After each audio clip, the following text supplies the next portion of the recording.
आज 11 बजे राहुल गांधी ईडी के सामने पेश हुए। सरकार की ईडी यानी प्रवर्तन निदेशालय विपक्ष के नेताओं पर ही क्यों निशाना साधती है? इन चेहरों पर गौर कीजिए। इसके अलावा इन चेहरों पर गौर कीजिए जिन्हें ईडी गिरफ्तार कर चुकी है। एनसीपी के अनिल देशमुख, एनसीपी के ही नवाब मलिक, आम आदमी पार्टी के सत्येंद्र जैन, इन तमाम चेहरों पर गौर कीजिए। और यही बात नहीं, हेमंत सोरेन के खिलाफ एक खेल खेला जा रहा है और वहां पर आईएएस ऑफिसर पूजा सिंघल इस वक्त उनकी गिरफ्त में है। वो पूजा सिंघल जिनके कथित भ्रष्टाचार के आरोप भाजपा की सरकार में भी थी, मगर ईडी जो है सिर्फ हेमंत सोरेन के कार्यकाल की जांच कर रही है। क्या भारतीय जनता पार्टी के नेता दूध के धुले हैं? क्या उनकी जांच नहीं की जानी चाहिए? यही नहीं दोस्तों, जैसे कि आप एनडीटीवी की इन तस्वीरों को देख सकते हैं, इसमें आज पुलिस से बाकायदा भिड़ंत हुई कांग्रेस के कार्यकर्ताओं की। कांग्रेस चाहती थी कि दिल्ली के बीचों बीच कई जगहों पर वो प्रदर्शन करे, मगर पुलिस ने यह कह दिया कि आपको इजाजत नहीं है प्रदर्शन करने की।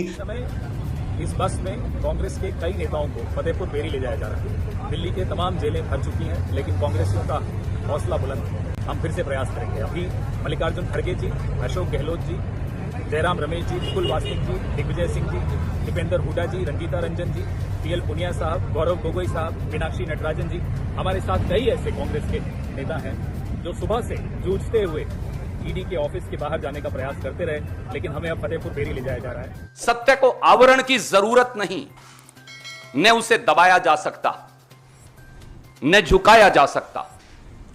केंद्रीय दिल्ली में कायर मोदी सरकार ने पुलिस के हजारों नाके लगाकर, हजारों पुलिस के जवान लगाकर केंद्रीय दिल्ली को छावनी में तब्दील करके एक घोषित आपातकाल लगाकर यह बात साबित कर दी है कि कांग्रेस के सत्याग्रह को श्री राहुल गांधी और भारतीय राष्ट्रीय कांग्रेस के इस सत्याग्रह से मोदी सरकार की चूलें हिल गई हैं।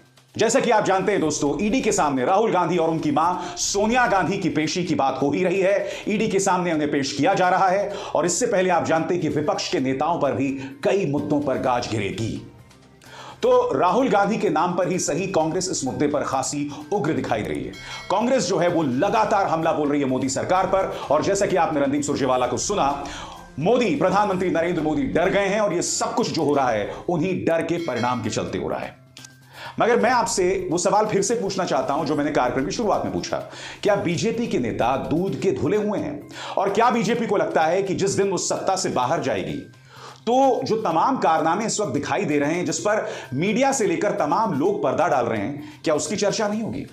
मिसाल के तौर पर रफाल घोटाले में या रफाल मामले में फ्रांस की एजेंसी ने बाकायदा रिपोर्ट किया था कि प्रधानमंत्री नरेंद्र मोदी, या ये कहा जाए मोदी सरकार ने फ्रांस की सरकार पर दबाव डाला था कि रफाल मामले में इस शख्स यानी अनिल अंबानी को चुना जाए।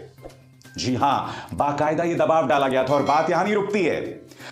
अब वायर की इस खबर के मुताबिक 500 मेगावाट बिजली की एक परियोजना के लिए प्रधानमंत्री नरेंद्र मोदी ने गौतम अडानी के लिए श्रीलंका की सरकार पर दबाव डाला था। यही नहीं, वहां की एक कमीशन के सामने सुनवाई के दौरान उनके बिजली मंत्री ने बाकायदा इस बात को कबूला था, मगर फिर रहस्यमय तरीके से उन्होंने यू टर्न ले लिया। उन्होंने बोला नहीं नहीं, मैंने दबाव और भावनाओं के में बह गया था मैं, इसलिए मैंने प्रधानमंत्री नरेंद्र मोदी का नाम ले लिया। उनसे पूछा जाना चाहिए कि उन पर क्या दबाव था कि उन्होंने हमारे प्रधानमंत्री को बदनाम किया, और अगर दबाव नहीं था तो ये यू टर्न कैसे आ गया? तो बड़ा प्रश्न ये कि ये जो तमाम चीजें सामने उभर कर आ रही हैं, क्या इस पर उंगली नहीं उठाया जाना चाहिए? मैं जानता हूं कि ईडी भारतीय जनता पार्टी पर कार्रवाई नहीं करेगी, मगर राजनीतिक बदले के चलते जिस तरह से विपक्ष को टारगेट किया जा रहा है वो कई सवाल खड़े कर रही है, और विपक्ष पर जिस तरह से निशाना साधा जा रहा है उससे एक और बड़ा प्रश्न खड़ा हुआ है कि विपक्ष का चेहरा आने वाले दिनों में कौन बनेगा? इन तीन चेहरों पर गौर कीजिए। राहुल गांधी, पश्चिम बंगाल की मुख्यमंत्री ममता बनर्जी और दिल्ली के मुख्यमंत्री अरविंद केजरीवाल, क्योंकि इस वक्त केजरीवाल भी भारतीय जनता पार्टी को कई राज्यों में सीधी चुनौती देते हुए दिखाई दे रहे हैं। राहुल गांधी भारतीय जनता पार्टी को लेकर सवाल तो उठाते रहते हैं, मगर बतौर राजनेता उनकी संजीदगी पर ढेरों सवाल हैं।